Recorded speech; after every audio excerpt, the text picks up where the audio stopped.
iOS. It was like back with a bang on that video the other night. It seems to be quite popular. Let's switch this off.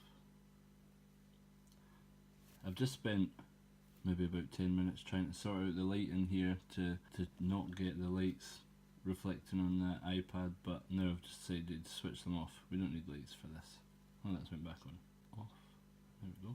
One of the things people were asking in the comments on the last video, which I'll link somewhere, which was the introduction to iOS 11 on the iPad Air 2, was if the drag and drop feature works. So I thought I'd do a wee follow up on that, and I've kind of been using it for a wee while now. I'm using it today and yesterday and just seeing what it's all about now. So a couple of things. People were asking what happens when you double click the home button. That used to take you to the full screen app switcher and multitasking bit. Now it takes you to this screen, so you can see you've got all your different stuff here.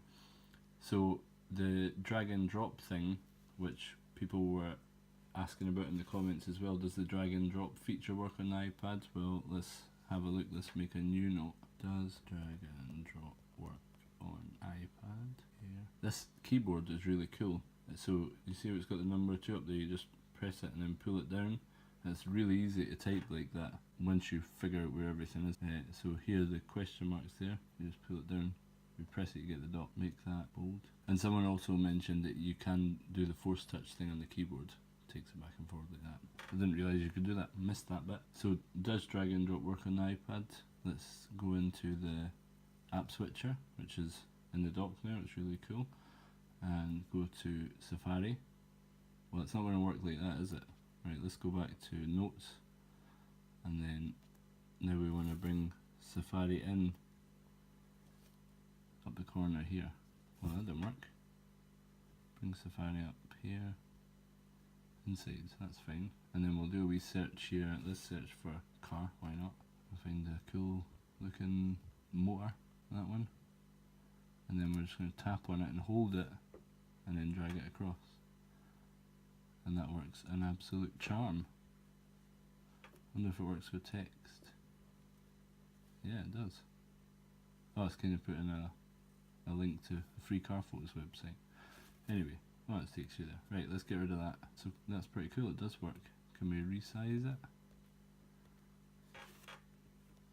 That didn't seem to have had the effect I wanted. Anyway, yes, drag and drop does work, and it works very well. It's not laggy or buggy at all, it just does it as they showed you on the WWDC. Another thing that I wanted to look at was the App Store, because I missed the part on the chat where they were talking about how the App Store's been updated, and this thing looks amazing. Now they've made it like this. I'm not sure if this is going to be on the phone as well, but on here it certainly looks amazing. Like they've got different sections like a magazine. You've got the app of the day, and do you know what this is, magazines or is it just apps that you can play when you're on your coffee break, or some people like to play them in other places as well when they're not on their coffee break. So that's today, Wednesday, Tuesday, Monday. Don't know how far back that's going to go. We've only got till Monday now because it was released on Monday. This part, because it's like this, there was some people saying that might be the end of the indie developer then, because how is an indie developer going to stand out on here? But I'm not sure if that should be taken more as a challenge. I'm a developer as well. Well, I've not done much development work in a while, but I've got apps on the App Store. It'd be interesting to see if they take a dip in the amount that they're getting downloaded.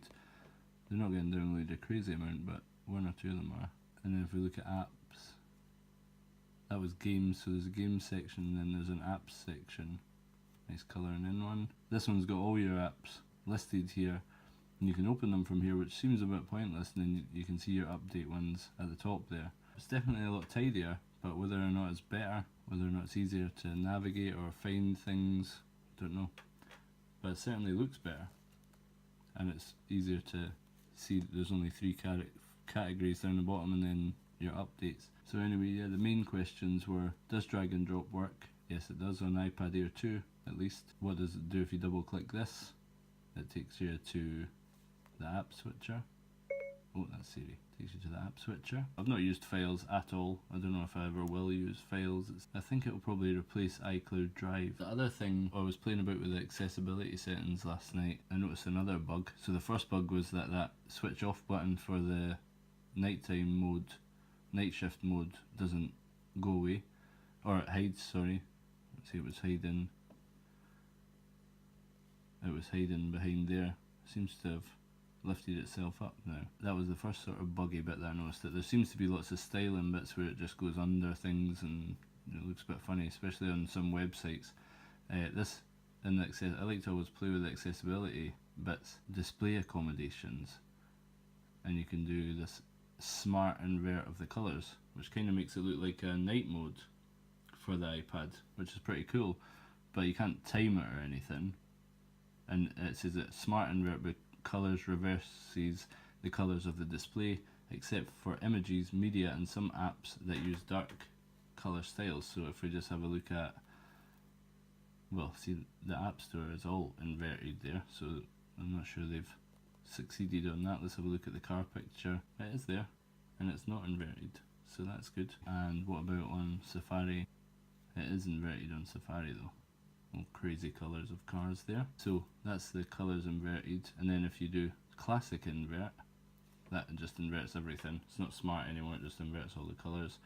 And then bonus, if you press smart invert now, so you've done smart invert and then you changed it to classic invert, if you go back to smart invert, bang, it goes back to smart invert, but it does that flash first, so it must be doing quite a lot at once there to change them back to the smart one.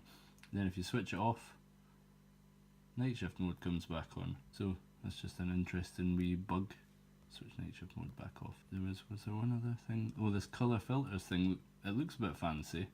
And if you switch it on, you can sort of change the, see if you see the way these are changing, you can change the tint on them to make it look a bit different.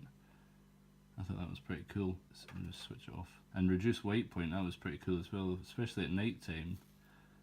You can make the screen a lot darker. Still not really played with Siri too much because, as you can tell by my accent, it doesn't really pick up what I'm saying most of the time. I think we've just got about on terms with starting a timer, but that's about it. Anything else and you just might as well not. Thanks for watching, and that's it. Thanks for watching.